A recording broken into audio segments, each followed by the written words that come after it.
ये मेरे संसदीय क्षेत्र अयोध्या स्थित अर्थर गांव है, जो सोहवल ब्लॉक में है और सोहवल विधानसभा क्षेत्र, जहां से हम 7 बार लगातार विधायक रहे।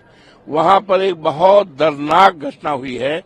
एक 32 साल की विनोद प्रजापति, जो अर्थर गांव के रहने वाली है, अभयराज का पुरवा है, जहां पर हमारे 90% सपोर्टर हैं, वोटर हैं।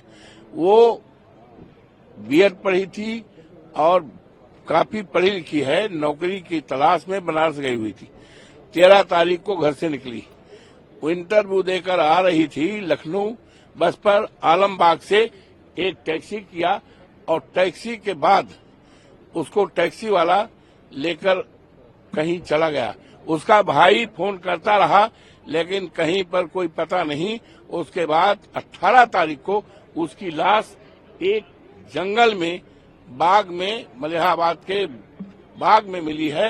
ये बहुत दर्दनाक ये घटना वहां की है, जहां पर इस प्रदेश के गवर्नर साहब बैठती महिला है। ये घटना वहां की है, राजधानी की, जहां पर माननीय योगी जी हैं, जो अपने को क्या क्या भागते रहते हैं। ये बड़ी दर्दनाक घटना है। ये केवल प्रजापति की बेटी का सवाल नहीं है, ये इस देश की बेटी का सवाल। ये सीता और सावित्री का देश है और सबसे बड़ी गैरत की बात है, सबसे बड़ी चिंता का बात है। ये घटना वो राजधानी, उत्तर प्रदेश की जो राजधानी है, जिसका एक गौरवशाली इतिहास है, जहां पर गवर्नर साहब बैठते हैं, मुख्यमंत्री बैठते हैं, सारी सरकार बैठती है, डीजी बैठते हैं, वहां की घटना इस बात का द्योतक है। ये सरकार पूरी तरह से फेल हो चुकी है। मैंने कल अपने राष्ट्रीय अध्यक्ष जी से बात भी किया है कि ये घटनाएं महिलाओं पर, बच्चों पर बढ़ती जा रही हैं।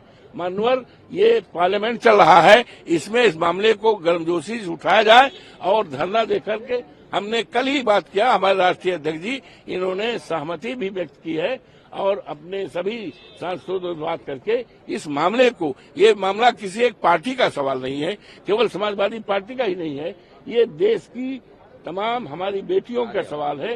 ये लगातार घटनाएं हो रही थी। अभी हमने उठाया था, हमारे क्षेत्र में सानवा का मामला उठाया था। बड़ी दर्दनाक घटना है, बेटी को नंगा किया गया, क्या क्या किया गया। हम शर्म के बारे कुछ बात नहीं बोल रहे हैं। कोई कार्रवाई हुई है या क्या मांग करेंगे सरकार से? किसमें? इसमें सरकार से मांग करते हैं कि 50 लाख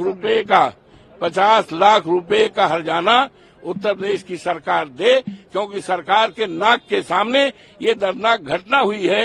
ये बेरोजगार बेटी, जो 32 साल की थी, पढ़ी लिखी थी, प्रजापति समाज की थी, अभयराज का पुरवा अर्थर का, जहां से हम 7 बार सोहवल से विधायक रहे हैं, वहां की घटना है। तो केवल वहीं से इसको मत जोड़िए, ये देश की बेटियों का सवाल है। अभी बोलेंगे? नहीं, बात वही है, बात वही है, दूसरी कोई बात मुझे बताओ।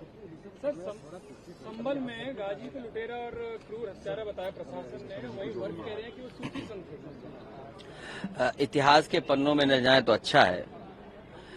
संभल में जो हुआ वो सब देख रहे हो, दिख रहा है, और आपके माध्यम से चीजें पहुंच भी रही हैं, और सरकार जैसा चाहती है वैसा आप पहुंचा भी रहे हो।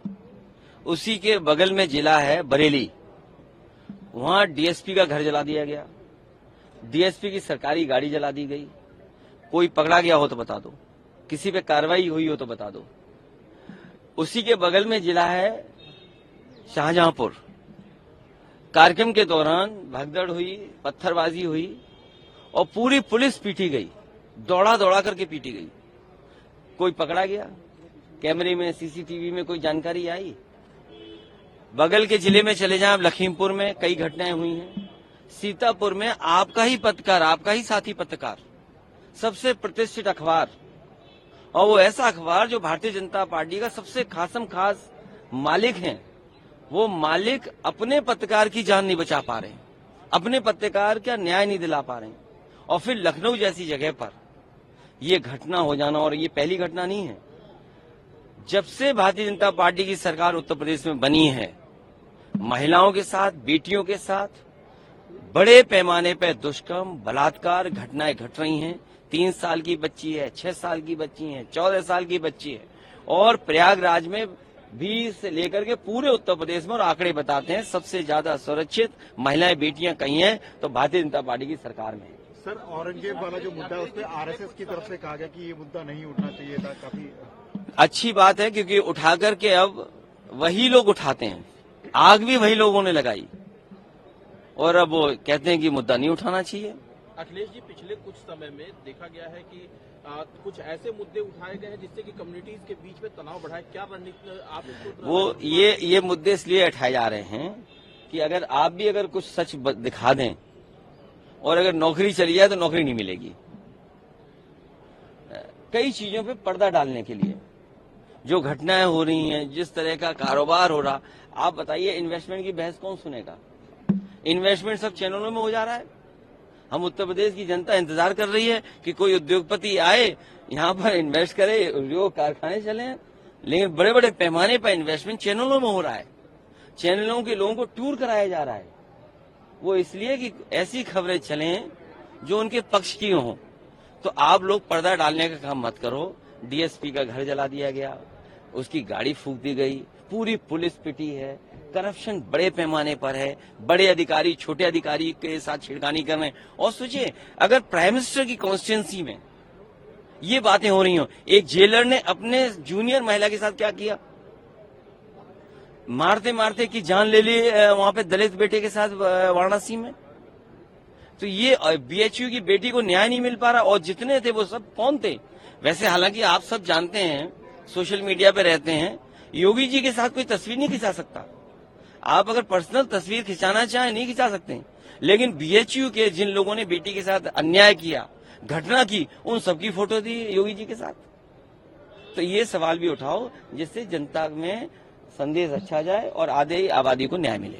सर, डिलिमिटेशन को लेकर के जो तमिलनाडु की पार्टियां, मैं तमिलनाडु के लोगों के साथ हूं, क्योंकि भारतीय जनता पार्टी पता नहीं कैसा डिलिमिटेशन कर दे। आपने देखा नहीं ब्लॉक प्रमुख के चुनाव कैसे लड़ते हैं ये लोग, विधानसभा चुनाव कैसे लड़ते हैं, जात के आधार पे पोस्ट करते हैं। सर, आप जाएंगे जात के आधार पे और पोस्ट है नहीं। ये सवाल तो सरकार पहले सेंसस करे, सेंसस के बाद जाति जनगणना हो, डिलिमिटेशन होगी, महिलाओं के हमारा आरक्षण हो, पिछड़ी दलित महिलाएं और अल्पसंख्यक महिलाओं को आरक्षण हो, तब हम लोग जाएंगे। सर, तो कहा जा रहा है डिलिमिटेशन 71 के जनगणना पर होनी चाहिए। अरे ये नहीं, एक मिनट, मेरे पत्रकार साथी, ये जो घर घर नल लग रहे हैं और घर घर जल पहुंच रहा है, ये भी लगता है 71 के ही आंकड़ों से ये डिजाइन किया गया पाइपलाइन है। तुम बाल्टी रख देना, अगर 2 दिन में भी बाल्टी भर जाए, तो ऐसी बातें मत करो। 1971 का सेंसस से करोगे तो 91 की सेंसस आबादी की वजह से ही घर घर जल नल वाली योजना चलाई है। आप किसी भी सांसद से पता कर लो, किसी भी गांव में जाके पता कर लो, जब बाल्टी रख दोगे और आज रखोगे, कल लौट के आओगे तब भर मिलेगी।